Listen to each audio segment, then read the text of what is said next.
விஜய் ரசிகர்களாக இருக்கட்டும் அல்லது நார்மலாக உள்ளவங்களாக இருக்கட்டும், பராசக்தி படத்தை புறக்கணிப்போம் அப்படிங்கிற ஒரு ஸ்டாண்ட் எடுக்கிறது வந்து ஒரு சரியான விஷயம் இல்லை. என்னை பொறுத்தவரை பராசக்தி படத்தை அனைவருமே பார்க்கணும். அதை வந்து நான் தனிப்பட்ட முறையில் இந்த பார்வையாளர்களுக்கு நான் ஒரு வேண்டுகோளாகவே வைக்கிறேன். என்ன காரணம்னா, பராசக்திங்கிறது ஒரு திரைப்படம் அல்ல, அது வந்து ஒரு வரலாற்று ஆவணம்.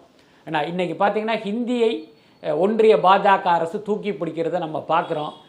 நமக்கு ஹிந்தி புரியலை, என்ன பல்வேறு திட்டங்களுக்கெல்லாம் ஹிந்தி பேரை வச்சு நம்ம வாயிலேயே அது நுழையாமல் நம்ம வந்து திணறிக்கிட்டு இருக்கிற சூழல்லாம் இன்றைக்கி இருக்குது.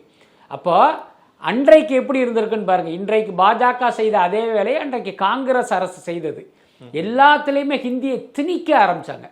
நமக்கு வந்து அவங்க வேண்டுகோள்லாம் விடுக்கலை, ஹிந்தி திணிப்பு நடந்தது. அன்னைக்கு தமிழ்நாடே கொந்தளிச்சுது. இன்னும் சொல்லப்போனால் அன்றைக்கு நடந்த போராட்டம் தான் அந்த ஹிந்தி திணிப்பையே தடுத்து நிறுத்தியது. நீங்கள் பாருங்கள், கிட்டத்தட்ட 67 அப்படின்னா அதில் ஒரு 35, இதில் ஒரு 25, எவ்வளோ நாளாச்சு? ஒரு 50 வருடங்களுக்கு முன்பு அப்படி ஒரு போராட்டம் நடத்தியதால் தான் இன்றைக்கும் தமிழ்நாடு வந்து தன்னுடைய சுயத்தை இழக்காமல் இருக்குது. அப்போ அந்த போராட்டம்ங்கிறது ரொம்ப ரொம்ப முக்கியமான ஒரு காரணம். அதான் இது எதுவுமே இந்த தலைமுறைக்கு தெரியாது. அவங்கெல்லாம் பார்த்திங்கன்னா வேறொரு மாயையில் ஒரு மனநிலையிலேருந்து வாழ்ந்துக்கிட்டு இருக்காங்க. ஸோ இவர்களுக்கு அந்த விஷயங்களை எல்லாமே கடத்துகிற ஒரு படம் வந்து பராசக்தி. அதனால் இது வெறுமனே நம்ம ஒரு திரைப்படமாக பார்க்க வேணாம்.